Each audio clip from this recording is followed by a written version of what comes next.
bikes, brotherhood, bullets and booties. This episode is truly chaotic. From biker bosses making side deals to baby surgeons fixing booty holes, the multiple hit squads and lots of bodies going in holes. It's the Fallout episode from Agent Kohn, the failed hit on Clay by the Mayans, and it's all absolute chaos. Hi, and welcome to Belated Binge Sons of Anarchy, the re-binge podcast that doesn't take itself or the show too seriously. I'm Zach, your host, revisiting some of the most iconic series in recent memory that I nearly missed out on, and thank God I didn't. And today I have my first guest along for the ride as we continue our binge of Season 1 with Episode 9, Hell Followed. The Belated Binge Podcast. Before we get into it, there will be spoilers. Obviously. There will also be adult language and situations. Earmuff the children.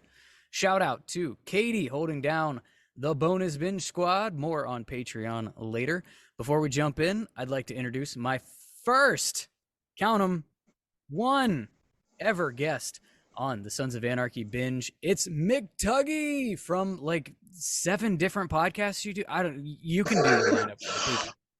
I kind of overextended myself a little bit when I started it. I'm McTuggy. The host of Tuggy's Top 10 podcast, where I talk about my all-time top 10 favorite movies, and also 35 years of movies, where me and my brother talk about the number one movie from each year, from 1986 to 2021.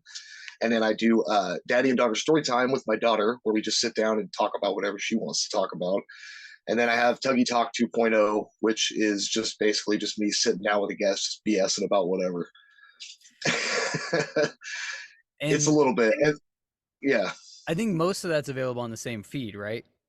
Yes. That's all available on the same feed. The only one that isn't on the Spotify feed is one I started with my sister called Coco and McTuggy's Pod of Horror, which we have our first video. That's going to be strictly YouTube. That's up. We talk about The Ginger Dead Man, which is a Gary Busey classic, I guess. It's a gnarly movie. It's gnarly. All right. So what's your tie to Sons of Anarchy? What's your like mini SOA story? So I had heard about this show, and I didn't really jump on it the first, I want to say the first couple seasons. And then I was going through my Facebook page one day, and I saw a couple buddies talking about it. And one of the posts was, "Oh my God, Jax is going to fucking kill somebody." And it was talking to the ending of season 2, which you haven't got to yet in your series yet, but that ending, it is going into season 3. I was like, okay, what's this about? I got to check it out. So I think this is back when Netflix still had discs. So I ordered the first couple discs off of Netflix and sat down with my parents and watched it. And I had to immediately get the rest of it and finish up season 1. And from there, it was like anything I could do to catch up. And then so from there, I got up to about season 3 had just ended, and I was waiting every week for season 4 on. So, the best thing about being super late to everything that's good is that it's already out. You get to binge it. Exactly. And that's how I felt. The first 3 seasons, I was like, yes. And then I was like, oh God, I got to wait a fucking week every time now. Yeah. Damn. At least it was only a week. Well, at least, except for in between seasons, I guess. Yeah, exactly. I have the Harry Potter binge going on this same feed, and I talk to people that grew up in that, and they're like, we had to wait 3 years between books, and I'm like, that's rough. That would hurt. Yeah. 2 of those movies are going to be coming up on 35 years actually. Oh, the nice. very first. Yeah, it'll be my first time ever watching Harry Potter, so that'll be interesting. Yeah, we got the first movie coming up, and I believe it's the very last one, Deathly Hallows Part 2. Mm-hmm. That's the final in the part. Okay. So yeah, it'll be the last one of the Harry Potter series. Right. Yeah. There's Fantastic Beasts and all that other one stuff. Yeah. But yeah, so it'll be interesting watching it from the first and then watching the very last. Nice. So yeah. Nice. So that'll be fun. No, that'll be good. I haven't done the movies on this podcast. I did jump on when I concluded the first book, got through all the chapters. I jumped on with a father-son podcast when they reviewed the first movie. I did like I like posted it on this feed and stuff like that too. But Very cool. I haven't got to do a lot with the movies yet. I mean, coming down the road. Yeah, that's what I'm saying. Coming down the road, bro, you're more than welcome to jump on them episodes too. And SOA is going to be getting an episode of season 2 of Tuggy's Top 10 podcast when I do my favorite TV shows. So I'm in. Let's do it. Let's do it. More content. Love it. All right. So this episode is Hell Followed, which is an adequate title. But before we Very do well it, titled. yeah. Before we do it, I want to do the thing that I've been trying to do with all of these, and it's getting harder and harder. And I can't imagine once I get into some of those later seasons how the hell I'm going to pull this off. But for now, I'm going to try to introduce each episode as if they were a romantic comedy. Let's do it. Yes, I love these. Love is hard. Loving through murder, an overzealous mother, and bullet holes and booties. Almost impossible, especially for a young doctor with a promising career to live for. But the heart wants what the heart wants. I mean, have you seen those abs? Let's jump in to episode 9, Hell Followed, which opens up on a car, which doesn't happen very often in this show. This is Jax cleaning up the mess, and it's a crack of dawn disposing of a body, which is, I mean, that's how I started my morning. Is that what you did this morning? I dumped 2 of them today before we even did this thing. So yeah, absolutely. And later in the episode, nothing. Right. Later in the episode, we're going to burn one. So here's the thing that I want to see if we can figure out throughout the full experience for Sons of Anarchy. What criteria does it have to reach for a burning or a bury? That's a good point.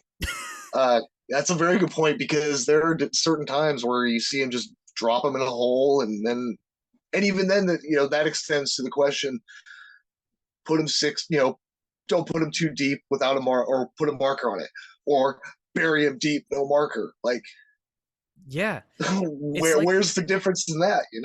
Yeah, it's like there's a qualification process. They got to fill out paperwork. All right, what does this kill me? Okay, that goes in the shallow graves over there. Where does this? Yeah, we might need them. Next. App. That part makes sense to me, right? Like the shallow grave, mark it, make sure we can get to it in case we need it. AKA, this might come back up later in the show.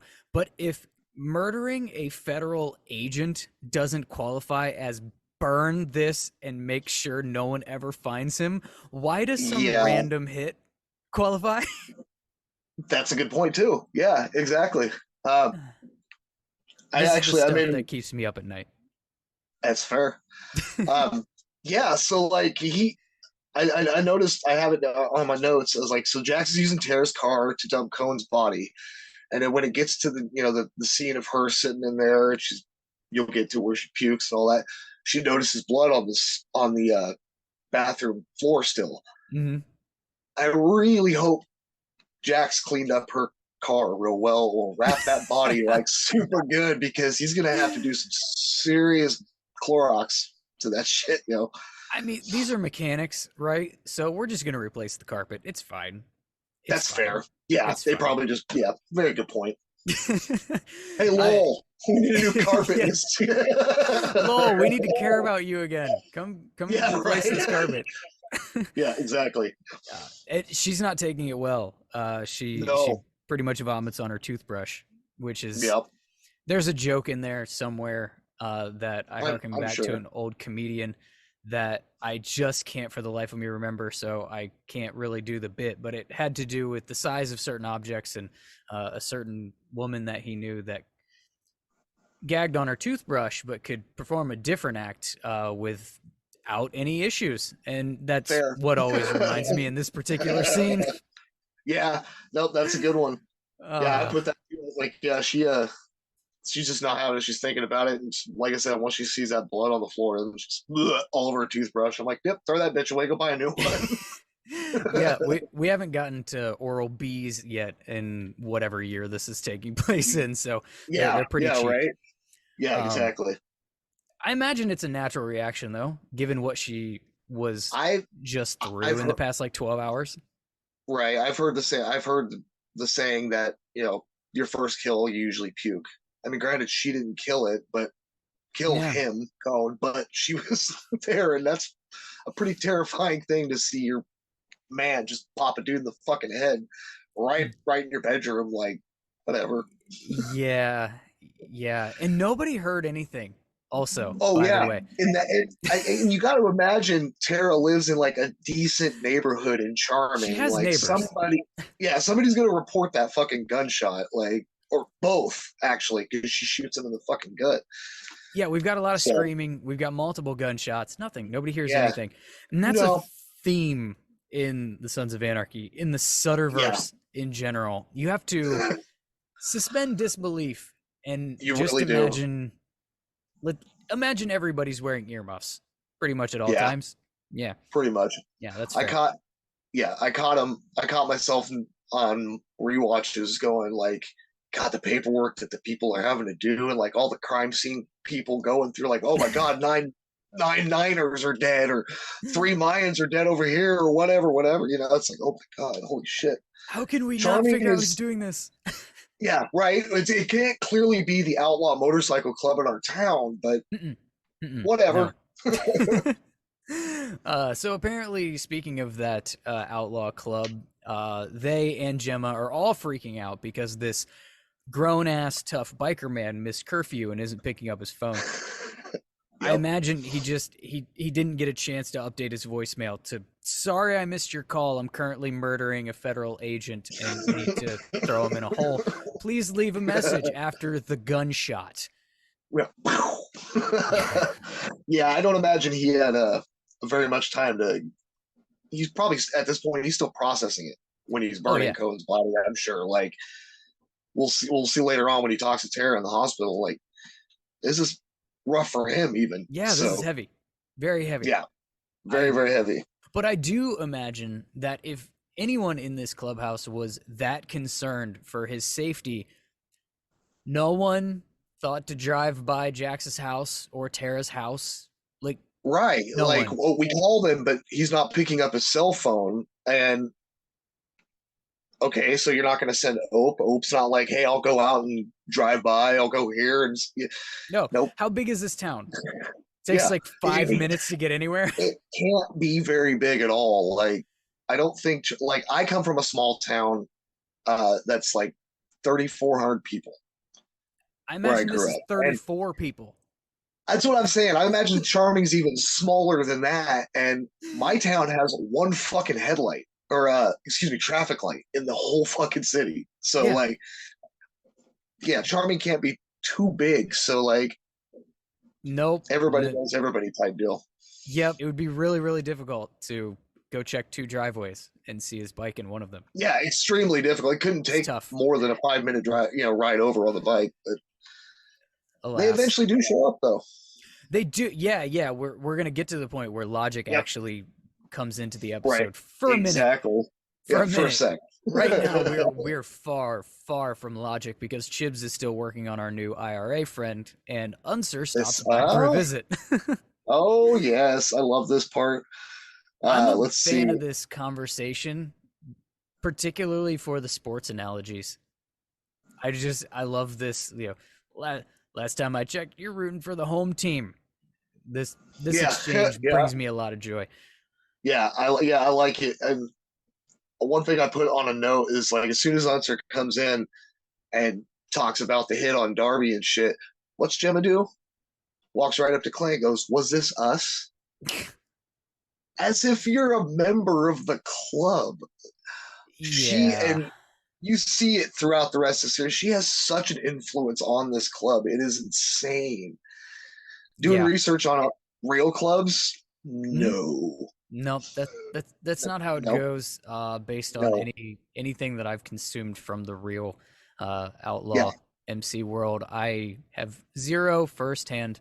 I feel like I have to give that disclaimer on a lot of these episodes because I do ride a motorcycle, but I do not wear a cut. Right. and- Yeah, no, I don't even ride a motorcycle. So I will say I have hung out with a couple clubs at a barbecue one time that I was invited to. This guy I worked with it. Mhm. But no, I got to go in and hang out in their clubhouse and whatnot. And at Yeah. first it was extremely intimidating.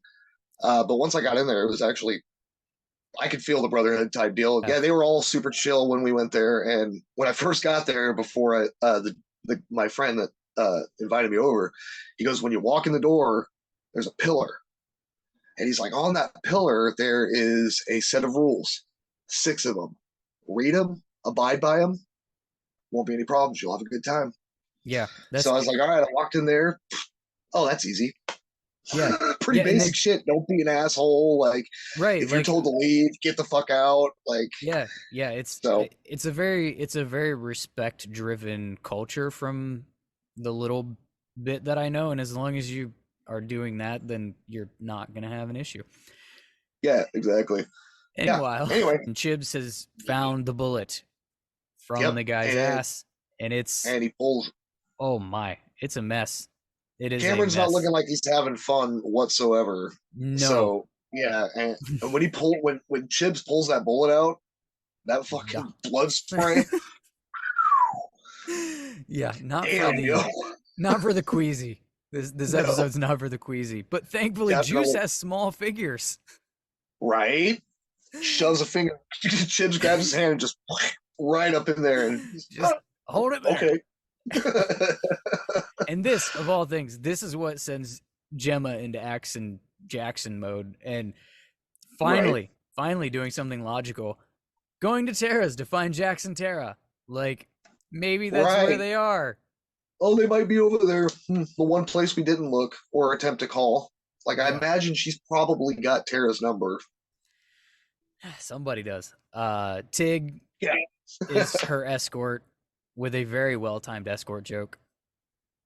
Very well timed. Oh God, I love that. Why do you do this to me? And she slams him in the things. This is why I beat hookers. I wrote that line down. It's one of my favorite. As much as I hate Tig throughout this first season for sure. Oh, so much. He's got some good lines, and this is one of them. Yeah, he's got some zingers. I like him and Jax in the hospital when he runs up to the nurses and just pulls his ass, shows him his ass. So I said distract him, not scare him or scar him. Yeah, ridiculous.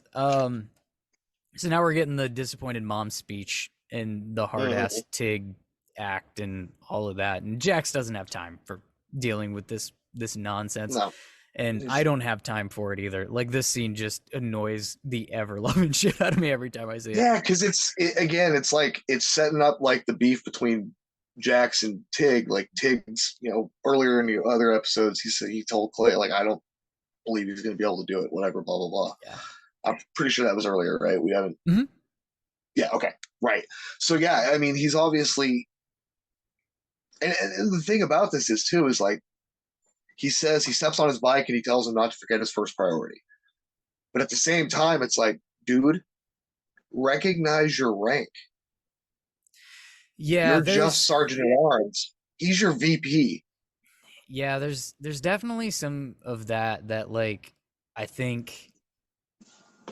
And here's the thing that I don't know as well, and I'm not going to pretend to know. But these are the two roles that sit at the immediate right and left of the president. What I don't know is when it comes to how what is that relationship between those two if it came down to the two of them. I imagine VP does take precedent in those moments, right? But by how much? How, you know what I mean? That's a good point. That's a good point. Right, because I mean, yeah, same. I could speculate all Yeah. fucking day until I'm blue in the face. But yeah. Yeah, because I do, to a certain extent, I wonder how close they are, and they are just different roles with a different skill set for the individuals in Yeah, said roles. it I could, don't know. that could, yeah, exactly. It could be. And I did do a while ago, I did a bunch of back research on the characters, and I know Tig patched before Jax did Oh yeah. because he's one of the older because he's older than Jax and all that. So Hmm. it's like how long? Yeah, I don't know. Yeah, I It's a am. tough one to think about. Yeah, Yeah, I always imagine Tig kind of coming in with like the Bobby era. I was thinking, yeah, because Yeah, you got the OGs, Clay and Piney, yeah, who were the they last were two or first 9. first 9 and all that, and then I Mhm. imagine Bobby and Tig and Chibs all came later. Yeah, So, and then Opie and Jax are obviously like the new generation of the club. So, yeah, yeah, and then they've got their newbies because like Juice right, was a Jax prospect, Juice, and yeah, uh, and yeah, he was Jax's. Yeah, because mhm. Jax sponsored him, and then I want to say he was the most recently patched Yeah, as the show started yeah, because they have they got half sack for the new prospect and all that. So yeah, yeah, definitely. So what happens next? Oh yeah, credits. And this is where I sidebar. I'm obviously getting old when my Hulu ads start with an ED medication. Just throwing that out for everyone. Bro, I see him all the fucking time when I'm scrolling through Facebook. I'm like, I'm It's only 37. Fuck it's tough. off. It's tough. It's either keep your hair or hey, does your dick work? It's really Right? hard to You be need a the blue chew or do you want some hymns? yeah, it's tough. The I just struggle's want, real. I know we're supposed to age with grace and get salt and pepper and all of that, but right now we're just getting peppered in the face with like go pretty something is much. not working anymore. You should fix that. Anyways, Yep. let's jump into the police station. This is where Yes. Darby's telling Hale the same thing that Clay told Unser, that the Mayans tried to kill him, not SAMCRO. And he goes, Yep. let's call it a little too far with his trying to Yeah. get Hale to Yeah. you just Yeah. can't punch cops. That's just not okay. A No, I mean, little frowned I upon. can't. Yeah, I can't quite remember exactly what Hale says to him, but yeah, Darby straight up fucking hauls off and socks him, and I love that shot from the back of the cell in the like you're in the police office area, but you see Hale just fucking fly back and hit the wall and be like, motherfucker. Like 3 other cops run in there. And what he says to Unser when he goes, are you okay? He goes, yeah, this son of a bitch just got the jump on me. Or something like got the drop on me or caught me off guard or something like that. Yeah, it's funny because it definitely seems like an escalation because and I mean Hale's a smug bastard about it because I think the line that he says is something like we'll look into your allegations and That's what it was. but Yeah. He's like, we'll look into it or whatever. yeah, but Yeah. still That's, to go from telling your story to punching a cop in the face. And then Unser, who knew he still had a punch left in him? yeah, I love that line so much as they're dragging Darby out and Darby's talking shit about his wife. And he goes, you know, I'm married to a brown skinned woman, right? He goes, oh, yeah. Wham! Fucking hits him real good. And he goes, okay, Just making checking. sure. Yeah, just making sure. God, oh, good shit. I I'm love a fan it. of that. Unser hasn't done anything as a cop, but he did manage to punch Darby, which is great.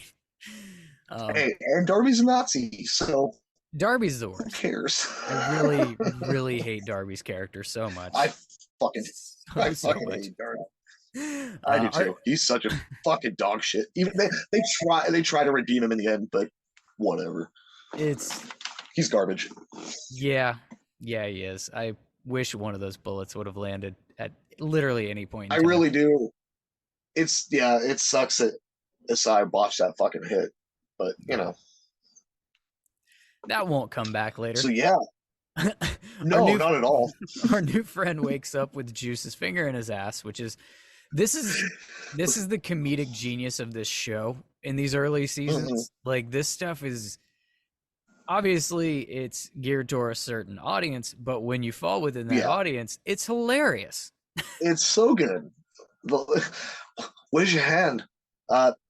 In your ass. You got your finger in my, well, not in your ass, because that would be gay. More like in your butt, which I guess is still gay. Fucking shoes. I guess we should throw out the caveat. This was what, mid, I guess, 2009 or something. Yeah, So yeah. certain language on this show doesn't pass the 2023 smell check. No, there's a lot of shit they say in this Oh series my that they gosh, so would much. not get away with it. It just poor Juice, dude. He's just got to sit there with that freaking, It's like Jenna calls him later, the little Dutch boy. it's bad. It's a bad day for Juice to just be like hanging out. Imagine if he has to pee. Oh God. We have our Irish guy, probably the only guy having a worse day than Juice. He's almost dead, right? Like he's about to die on this table. Yeah, if he bleeds out anymore, he's gone.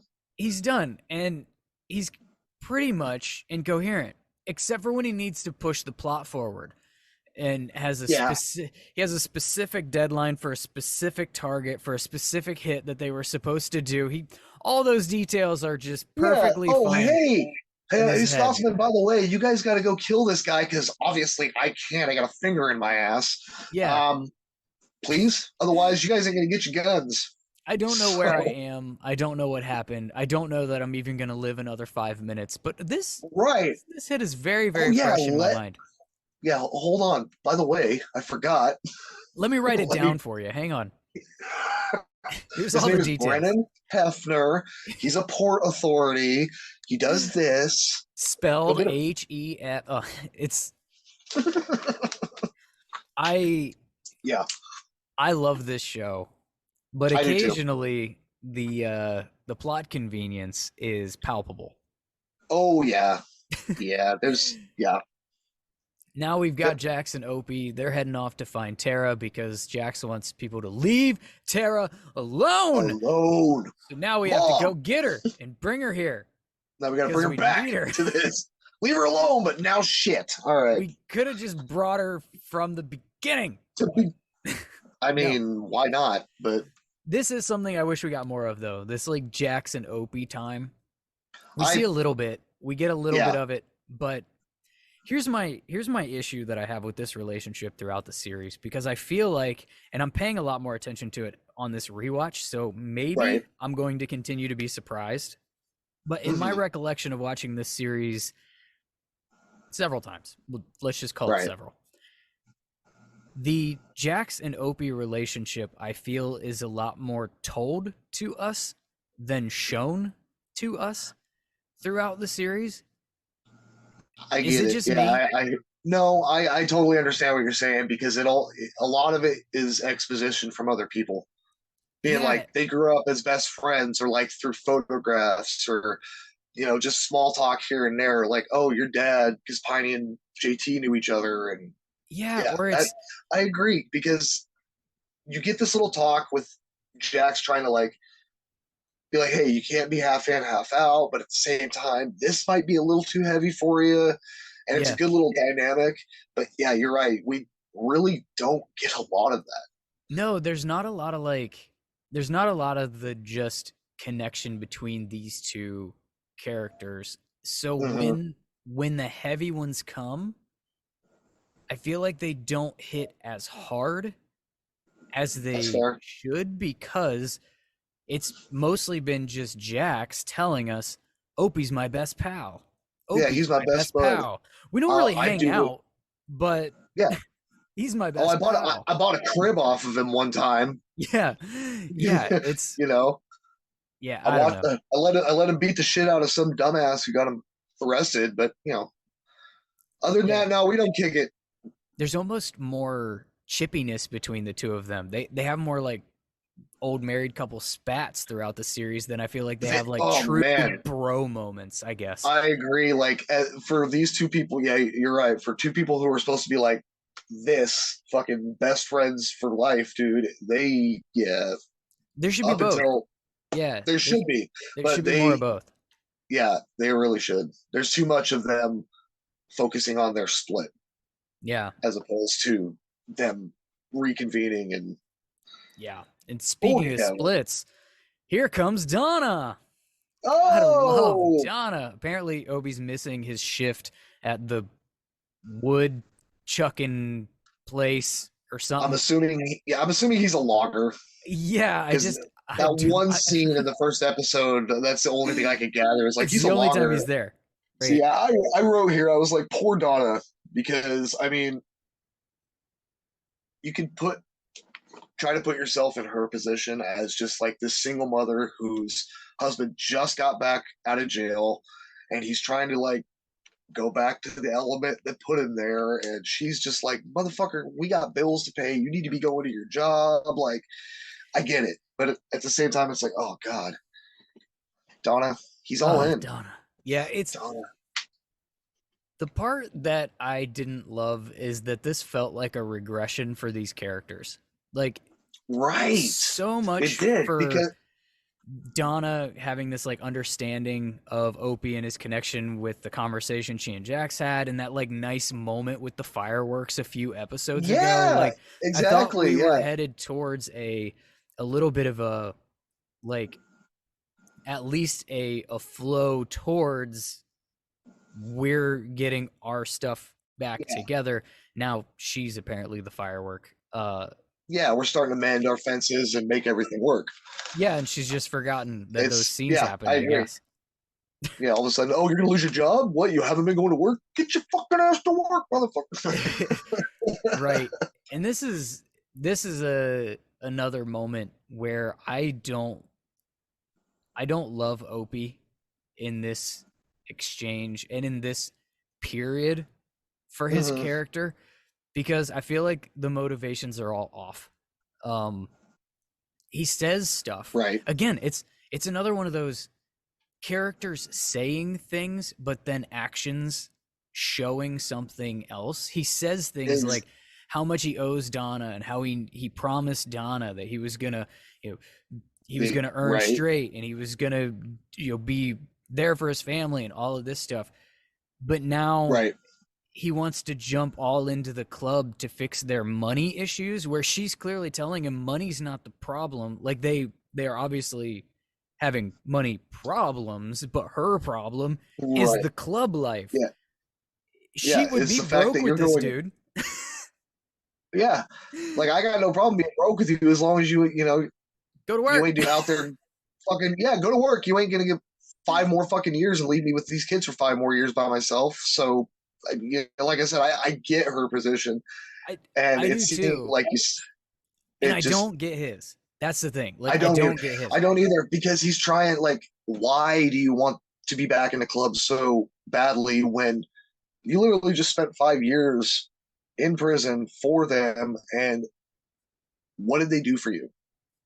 See, and that's the thing. Like, if this was written as he just can't get away from the club, like it's a part of him, he's a legacy, and he just can't be without that brotherhood, that piece of his life, like it's missing, and he's just pissing away his marriage for the club because of the club. Like, the club has, like, his connection, it means more to him than his family does. If you want to paint him in that light, I can at least follow the character motivation that gets him where he is, but they've spun it to where he's doing it for money.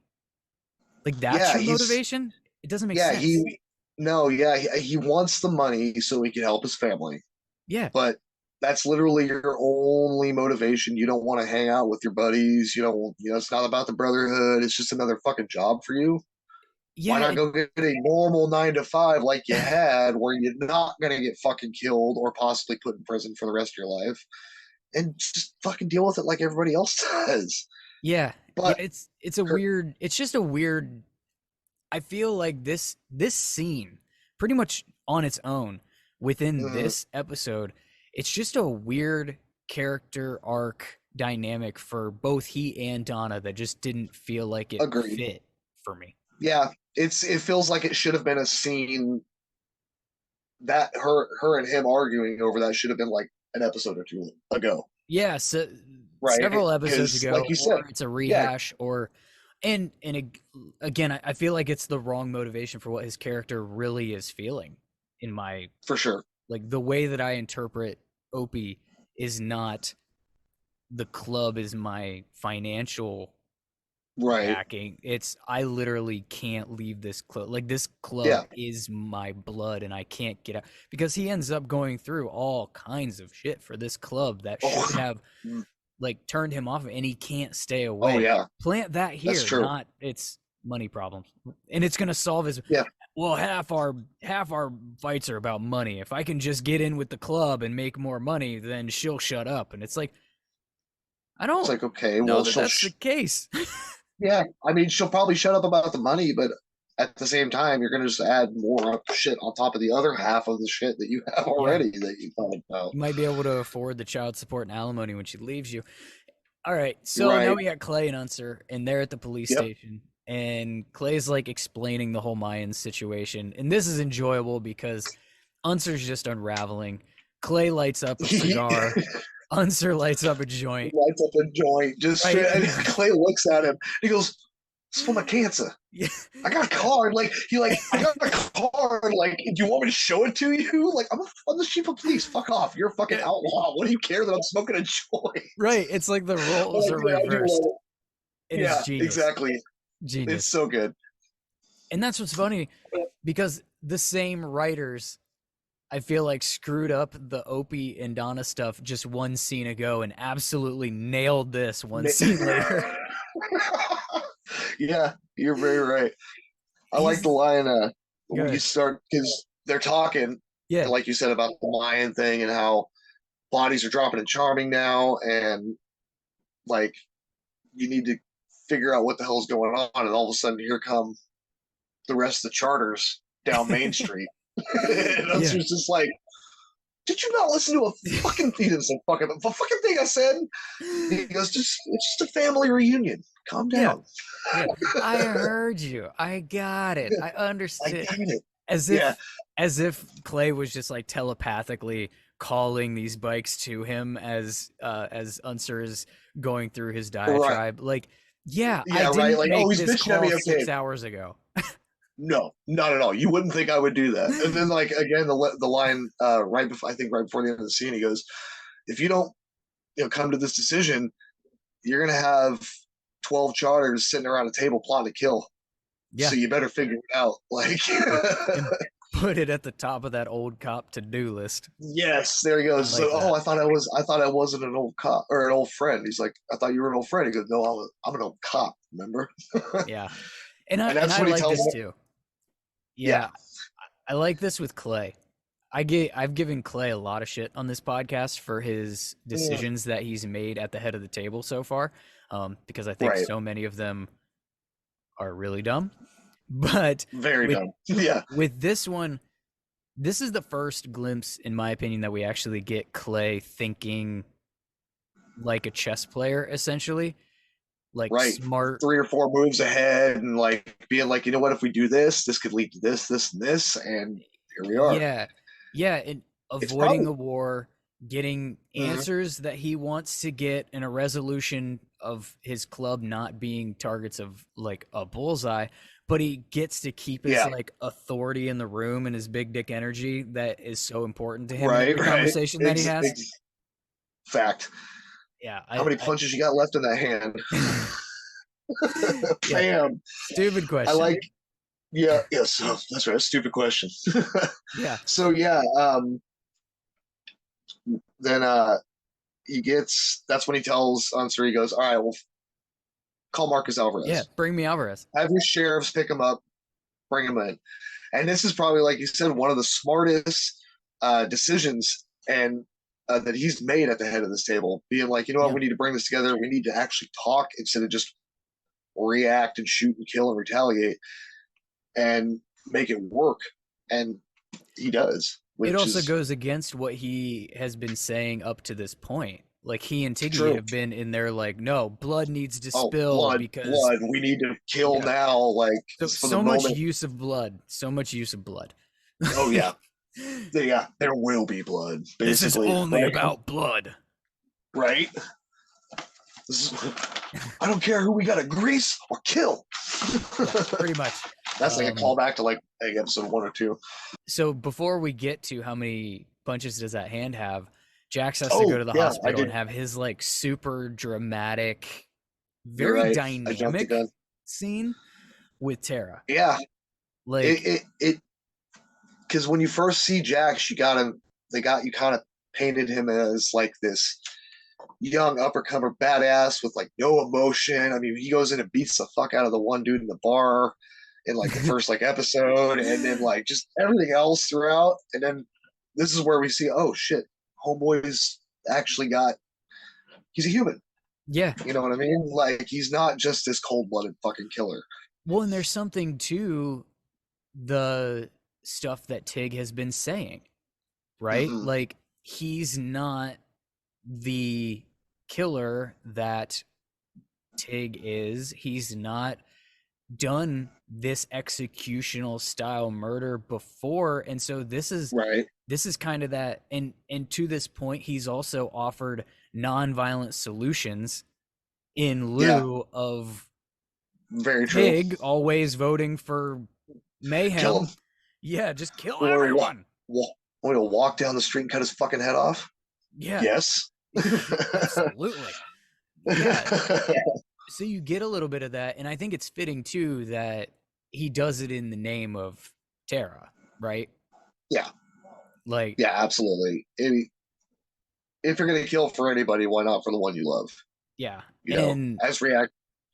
Yeah, and he doesn't fuck around either. Like, when it happens, that's one of my favorite things about the previous episode. That previous episode is a complete mess, honestly, from like start to finish. But I love the fact that he doesn't play with his food. He literally just walks up, boom, and done. Yeah, that whole story arc is done. Yeah.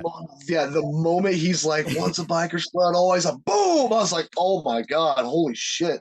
I remember the first time I saw that, and I was just, I thought the first time I saw that, I thought they were going to mess around. He was going to get away. Like, it was going to be some silly, some BS. Because they had, a bunch more episodes left. So I'm like, oh, this guy's clearly like the antagonist of the show, which no, he's not. Just one of the tiny ones. Nope, he's gone.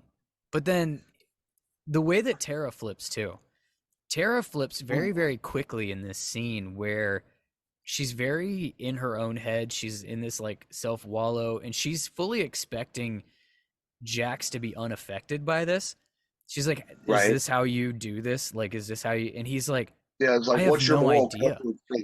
Yeah, he's like when he admits to her that he has no clue, she immediately like flips. She's like, oh my gosh, I'm so sorry. How can I help you? Kind of shit, you know? What I mean? Because I think in that moment she just realized he just like straight up executed a federal agent for me. There's something going on in his head too that's like way more twisted than what's going on in mine. Well, he tells her, I wrote the line down, he goes, I've never killed anyone like this before, Tara.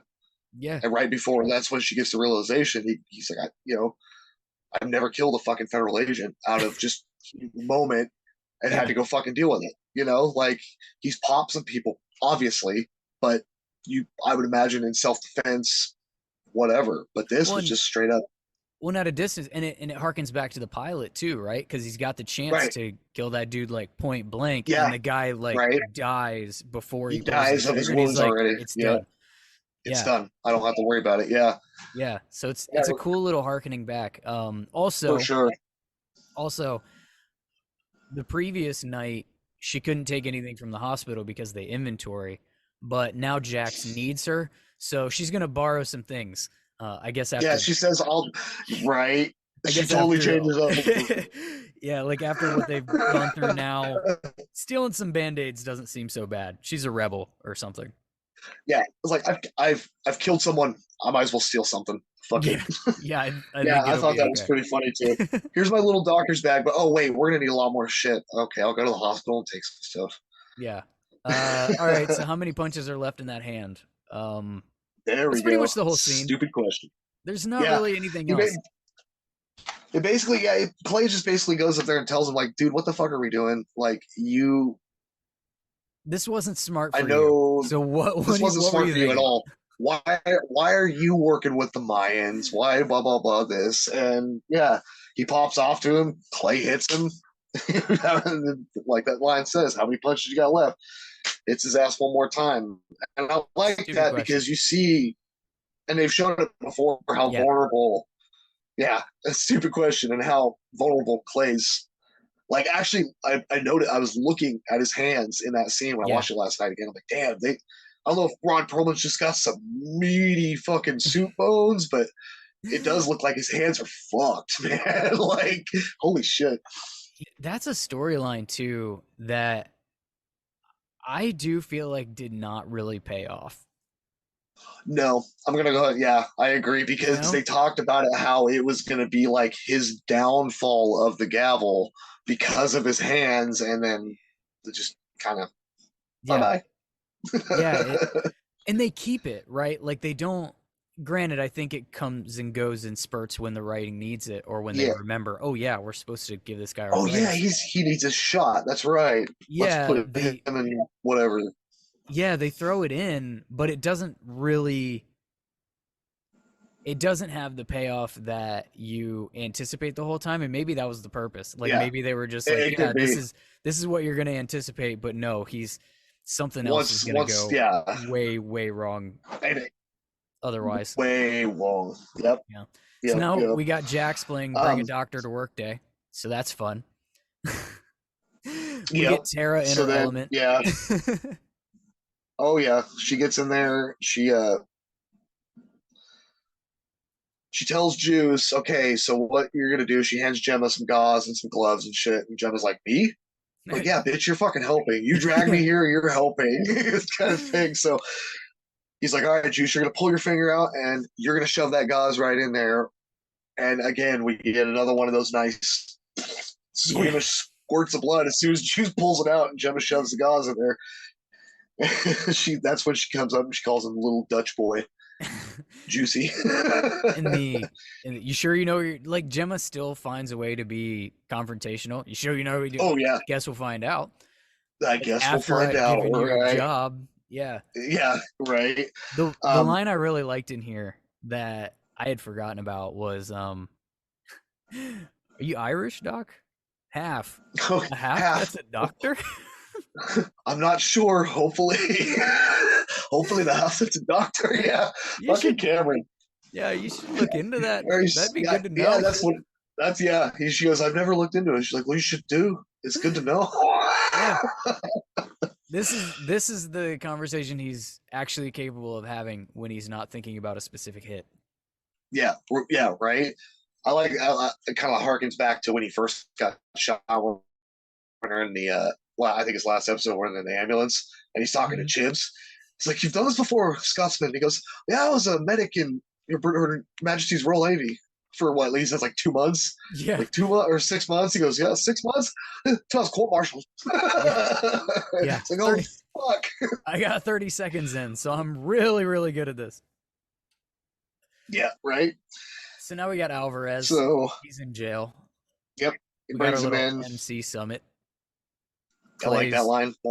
Yeah. He's like, what? He's like, I'm gonna make you suck my dick or like shiv you? Really? Yeah. You think that's why I brought you here? Yeah. It's a little on the nose. Like, all right, well then tell me. Yeah.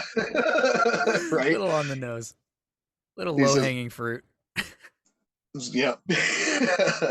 And this is where he offers Alvarez the deal. He tells him, look, dude, we've had our beefs. Shit's getting too nuts. If I offer to sell you guns, can we freaking settle this and, go our ways without more bloodshed? Yeah. And Alvarez pretty much looks at him. He goes, so you're just going to do all this for nothing? No.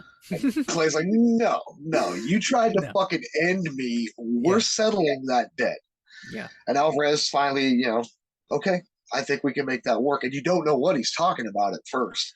But no, but we're gonna find out. Jesus, I have so many things to say about that when we get there. Same, me too. These jail scenes they're well done, but they're really streamlined. Like, there's not really much to these like Clay conversations. I feel like in future seasons, if this is under Jax's leadership, like they become a much more drawn out and like dramatic conversation, and it's like very intricate, and it makes him look real smart and stuff. Yeah, that's true. These jail scenes are kind of just broody a little bit. Like we get the point, but it's just to get us to the next scene. Yeah, exactly. I guess they didn't want to make Clay look too smart. Yeah. He's an outlaw. He's not that smart. Right. So eventually we do get to the Irishman's getting transferred, and Clay has to sit down with all of the charters that he's already called in for a big ass meeting about how we're going to war, and he has to tell them all, we're not going to war.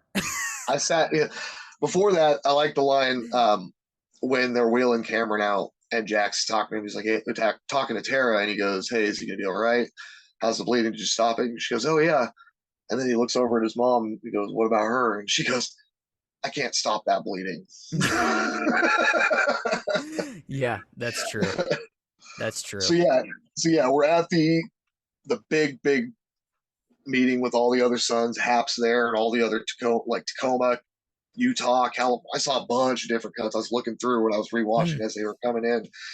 And but you're right. He basically tells him, he's like, hey, look, I sat down with Alvarez. And everybody's like, what the fuck? You did what? You did, and then he tells him, yeah, I agreed to sell them guns. We're going to have peace. It's going to be good. And Piney's like, you did this all without a vote? Yeah. He's like, I set it up. I set it up. We'll vote it now. Right? Yeah, Piney has that, like, Piney has that air about his character of the old man that doesn't give a shit anymore. He knows his place in the club, but he also can't sit back and let tradition die. Yeah, I think there's a line of his later on in one of the other seasons where he goes, I literally just ride enough to keep my patch. Yeah.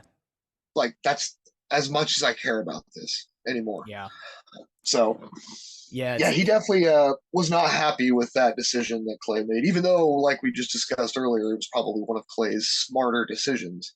Yeah. Yeah, and I think he'd agree. If you asked him, he would agree with the direction. He doesn't like the way that it came to be because it goes against what they built.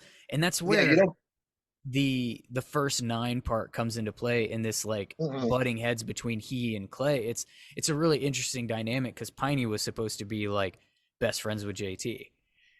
Yeah, right. Yeah, him and JT are the ones who created SAMCRO, and they were the first 2 of the first 9. It's something I want to pay closer attention to because we don't get that much with Piney. Right. And a lot of it is very he doesn't have a middle ground as a character in a role in this show. It's either a scene that has like no weight to it at all, he's doing nothing, or like it's a huge freaking deal and he's very boisterous and involved. There's not a lot of just like there's no image just really. Part of this. Yeah. Yeah, right. That's a good point. Anyway, we do need a hitman for a particular job. Introduce Happy to the chat, and he goes, passes. Yep, vote passes. Clay asks, Hap, can you do this? He goes, I'll do this for you. It'll be perfect. And that gravelly David LaBrava voice. I fucking love Happy. He's so cool. Yeah, I'm a fan. Here's a question, because now we're at a party, right? And we're planning another hit. This is the hit that's like the request from the Irishman. Yeah. The club has a hitman in it. They just put on their retaliation hit. Right. We didn't think to maybe involve him in this contract hit that they just took on. Like, we have a professional hitter, and we learned that in the Mayans. That's literally what he does. That's what he was. He was a nomad. That's why he was nomad, so he could run around and freaking just be a hitman and even just, that's just Happy. Even outside the club, he'll take hits, as we learn in Mayans. Yeah. For anybody if they give him money. So. And we didn't. But we didn't think about that. No, we're not doing that. And then not to mention the funny thing I thought also at the party scene when they were just talking about that hit with all the other clubs in Chapel, and now they're sitting around a table at a party talking club business. Yeah. Granted, they don't vote on anything or nothing like that, but it's like, shouldn't you have just brought that up so everybody's up to speed? Yeah, it was almost like we didn't want this to go too long. Like in one setting, we're gonna go to another setting from here, and then since let's throw a party scene up here, and then they're just gonna talk about it there. But yeah, no, at the same, I didn't think about that until you brought that up about the Happy thing, being like, yeah, he's their fucking hitman, basically. Why have Jackson, Opie, and Bobby go do this shit? Yeah. Oh, because you want Opie to prove he's SAMCRO and plot convenience. And... Sure, yeah, we have to have that because we also have to have certain events transpire later that we're not going to spoil just yet because actually I'm just going to make the shout out. Cousin Amy, that's for you. We're going to not spoil that one because that one's big. She's the one who does the recap posts on the Facebook page. I love reading those. Those shit's funny.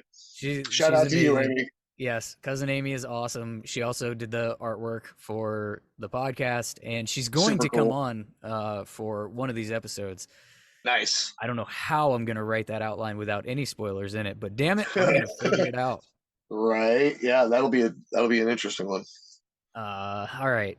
So now we have to get the second most awkward bedroom scene in as many episodes. Only slightly less awkward than doing it right next to the dead federal agent, because this one's got a lot of cuddling and a lot of pillow talk.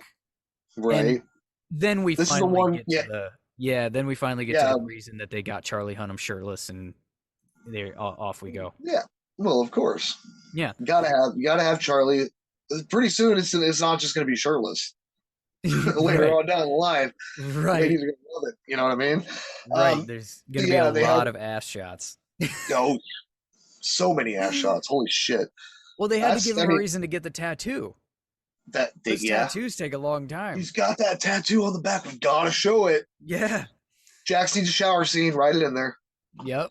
Yeah, that one. So yeah, and Ope is the one we're past that, where he was the one trying to push that he wanted to be. Oh yeah, to kill Hefner. Yeah, we didn't really talk about when it should have been Happy. Opie is trying to prove himself and Joe. It's like this is forced in my opinion. Because the thing is, the guy who went to prison and just got out for 5 years. Wow. It's not the guy that you send on like the first quote unquote contract hit that the club does, because the club doesn't do contract killing. That's not one of their gigs. Clay even says it. Contract, hit work. That's dirty fucking money. But, yeah, this was your blow shit up guy, not your silent killer guy. Like, so it never made sense for him to do it anyways. It's all about this, like, he's gonna prove it. Yeah, exactly. Yeah, that's why I didn't spend a lot of time on it, because I just don't think it fits that well. Plus, I agree. Plus, that's not the end of the episode. Doesn't it seem like that should be where the episode ends? You would think so, right? This thing seems like it takes so long. Yeah, but no, because then we go on to...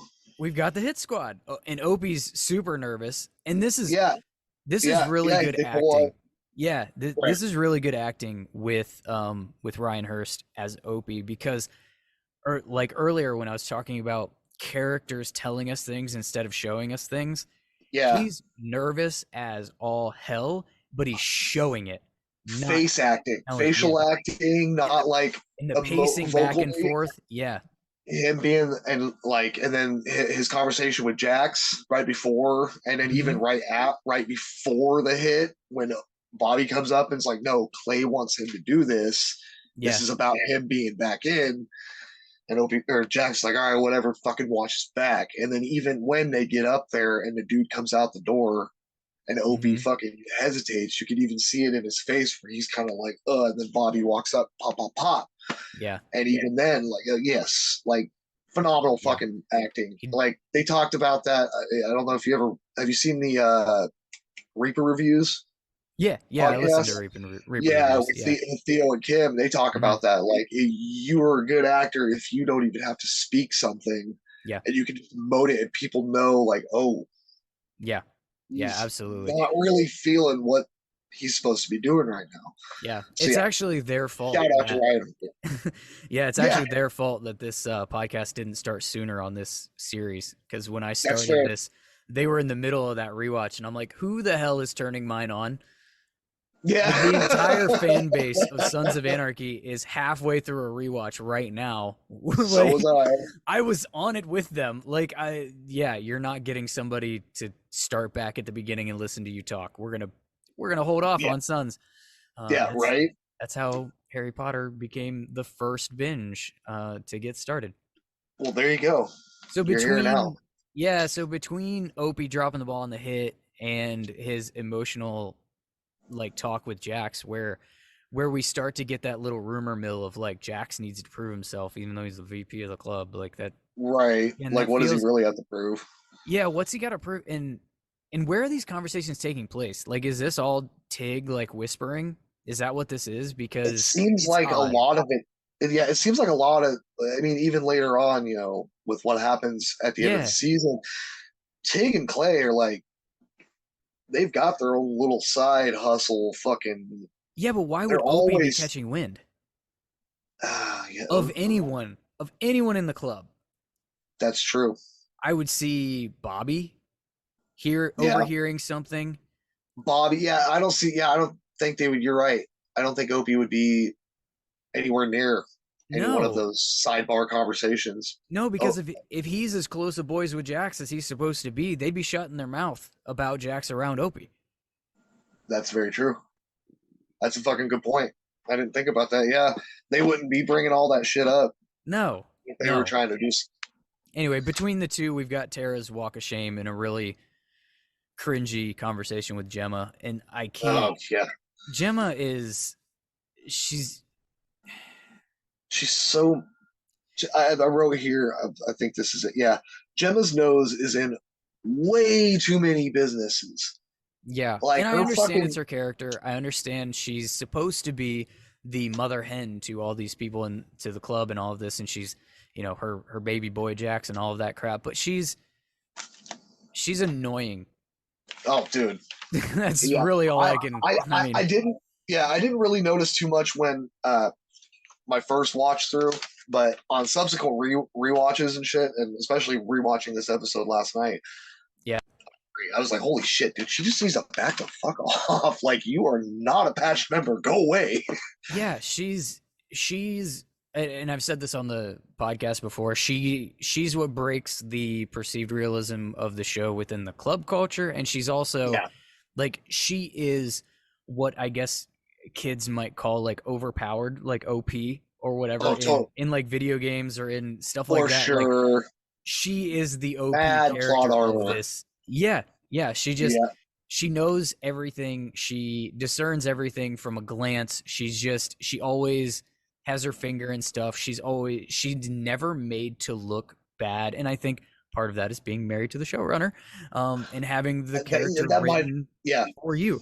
Right. That's a good point. That might be a. There Yeah, might be a little bit of what's yeah. up.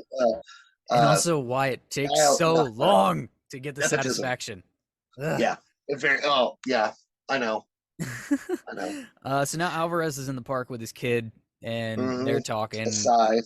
And this is all happening as what you talked about with Opie botching the hit. Like these cuts are happening.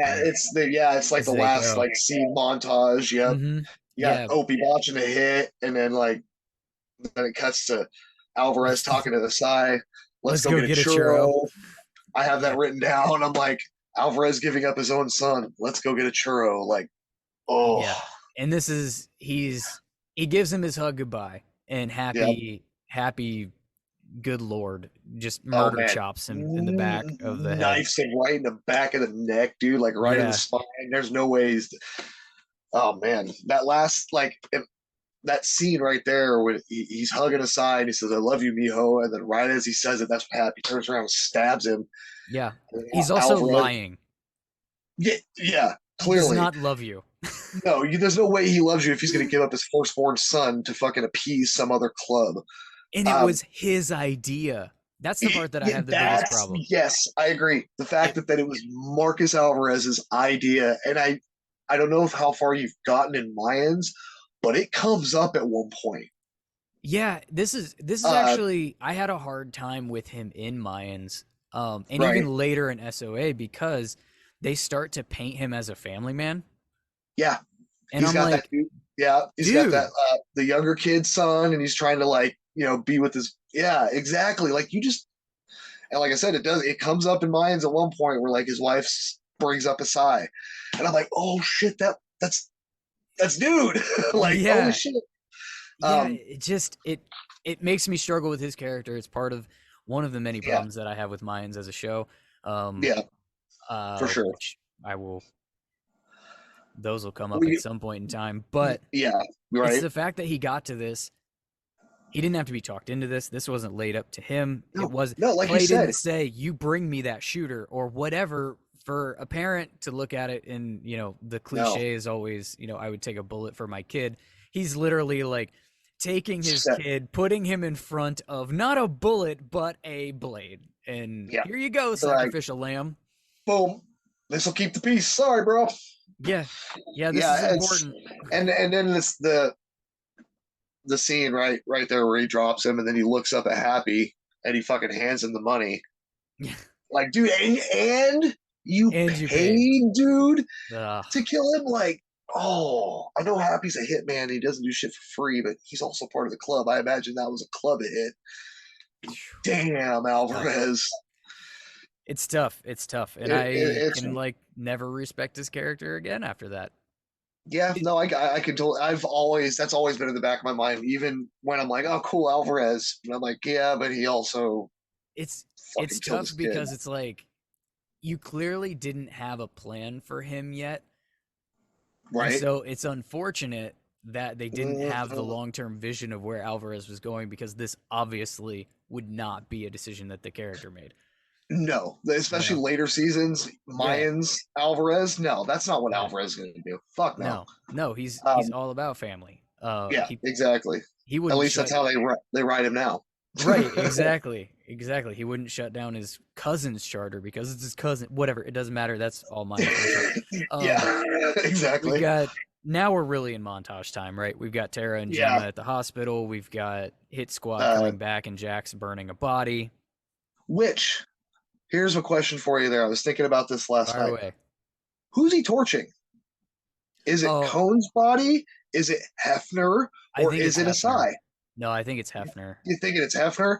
Because he was actually on that hit. I think that that makes sense. But what doesn't make sense is Hefner dropped, and they didn't pick him up. So maybe I'm wrong. Yes, but also, I looked at the body. Yeah. It's not a big dude. You know what? It doesn't look like Hefner, and he's wearing jeans. You know what? I didn't piece it all together until you just said it out loud, but he might have gone back and burnt Kohn to make sure. That's what I was thinking. Yeah. That's the only thing I could think, because I was like, he wasn't involved in the size hit. He was involved in the Hefner hit, but that dude is definitely not fucking Fat Boy Hefner. Yeah, and they didn't bring him, which, again, doesn't... Everything about that hit was just... the body and all of it. It was all just prepared the witness, the little girl just peeking out the window. Like, this was... Oh, yeah. It was a plot hit. That's all it was. It was a plot hit. Yeah, exactly. And it hit plot the hit plot. for later on, and, yep. Unser's getting high again. Happy's getting his smiley tattoo. I love that. It's a girl with a whole bunch of them. He's got a bunch. That right there shows, oh, this guy does this shit a lot. Yeah. All right. He's got like 10 or 12 fucking happy faces on his fucking belly right there. Yeah, and we didn't think to include him in the other. Anyway, Jax decides to try to throw the book in, which again doesn't make motivation doesn't make any sense to me. I don't understand with this character. I don't either. How he got to, I'm just gonna throw this in here, and then I'm fucking done. Yeah, then he just tries to pull it out and catch his arm on fire like an idiot. Right. And then you go from that to the scene where Hale is handing off something to somebody in a car. Did you notice that scene, right? It's part of the last little bit of montage. Is Hale car pulls up, and I'm thinking my theory is that it's fucking Stall, because it looks like there's it looks like like a federal car, and it looks like there's possibly a female in the passenger side. But he walks up, he hands him an envelope, and then he turns around and walks, and he's kind of got this look on his face, kind of like, I can't believe I did this. Like, I'm thinking he called Stall, because doesn't she show up next episode? I She want to shows say, back up. I don't yeah, at recall some if it's the point, very next episode or not. I'm gonna find out but when I I turn it on. But she right does come back, and we for still sure. haven't gotten to their little thing, which is really fun. Oh yeah, So yep, yeah, I could see that being a setup. I actually didn't write that part down yeah. I because know. I noticed that. That was the first time I've actually noticed that scene, and I was like, oh, wait, who the hell is he? And then I thought about it, and I was like, that's the only thing I could think of is it's got to be him contacting Stahl, being like, look, Kohn is gone or whatever. He took off. We need you guys in here something. because something. Maybe Well, it was to Cohn's do with, supposed to be arrested. Kohn was supposed to be yeah, facing set off. charges. You're right. Yeah, it's Yeah. never explained how he got free and came back. Like that's just all again very much plot Yeah. convenience. What? He Yeah, just that's a good showed point. up. Like they just dropped him off and left outside of town limits and left, or what? But Yeah, I guess. um, Yeah, I was focused on Jax trying to burn the book. The only thing I could come up with is like if it was supposed to symbolize his like inner struggle, but it just some I don't know, it's possibly. weird. It is a really Weird. weird scene because like you see that he's like being affected and like kind of absorbing this info he's getting from JT's manuscript, and then all of a sudden it's just like, man, you know what? Fuck this thing. This is just causing me shit. Wait, no, I'm No, sorry. I want it back. Fuck. It's all burnt. Yeah, it's ridiculous. But that's Yeah. it. It's a Yep. wild ride. We save one guy, kill two more. We got biker Yep. bosses making moves. We've got Opie all in for money, but not money. And then we've got Yeah. Jax on an emotional roller coaster. Tara doesn't know what the hell's going on, and Gemma is chaos. Did I miss anything? No, I think he nailed it pretty much on the head. Okay. Gemma being chaos, absolutely. Okay. For I sure. heard I don't even remember who said it. It might have been on Reaper Reviews, but I heard this whatever thought. Jax is the sun. Gemma is the anarchy. I've heard something like that too, where the reason it's called Sons of Anarchy is because they're the sons of Gemma, and Gemma's the Anarchy. Yeah, I've totally heard that before too. And it's true. Gemma is chaos. Absolutely. It's a fun episode. Is there anything that we missed or any thoughts that you had to get out? I don't think so. And yeah, it really was a fun episode. I was really glad to actually sit back and rewatch this one again.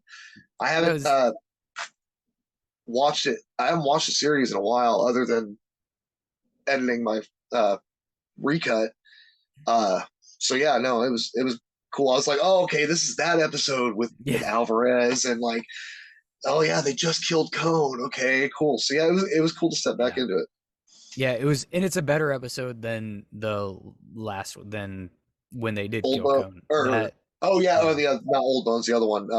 Yeah, the pull or whatever. The pull, episode 8. Yeah, it's tough. That one I felt like it was a mess, but this one is very much less of a mess. Still a couple questions, but it was good. Right. I like this one. Yep. If you're still here, that means that you're a serious fan of Sons of Anarchy, and probably the podcast at this point.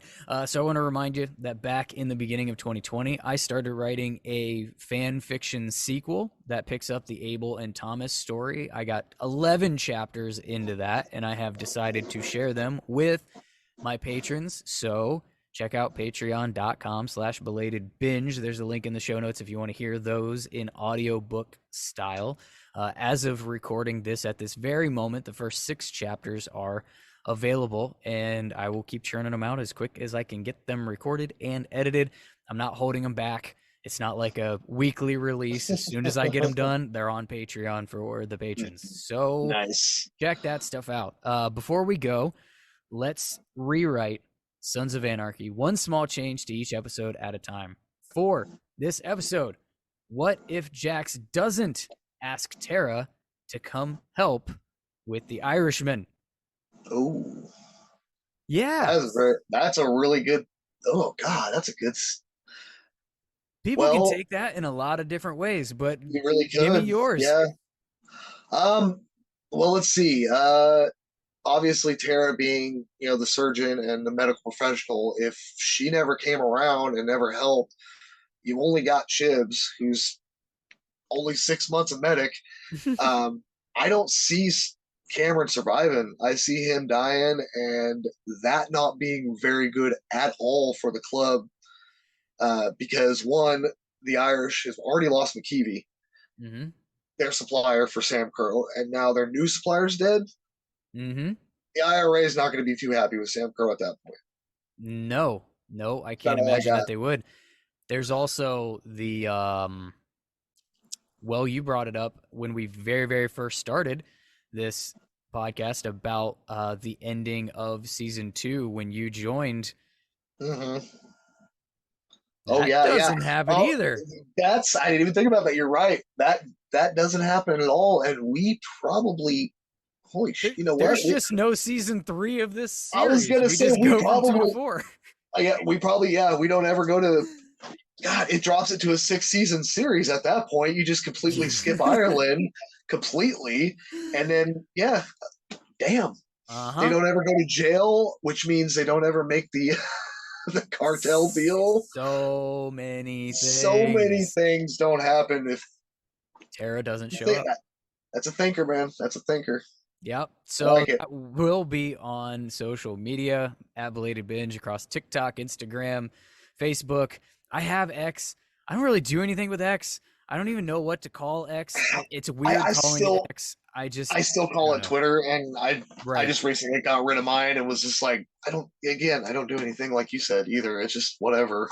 Yeah, it's tough. So if you're following on X and you're wondering why the account is not super active, come follow on like Instagram or something because that's at least got stuff going on. Or you can join the exclusive Facebook group for listeners of the podcast. You can talk to both of us in that group. We are there, we are talking, we are Mhm. chatting amongst like, 5 or 6 of our closest Yeah, podcast friends and our dozen, as mankind would say, our dozens and dozens of fans.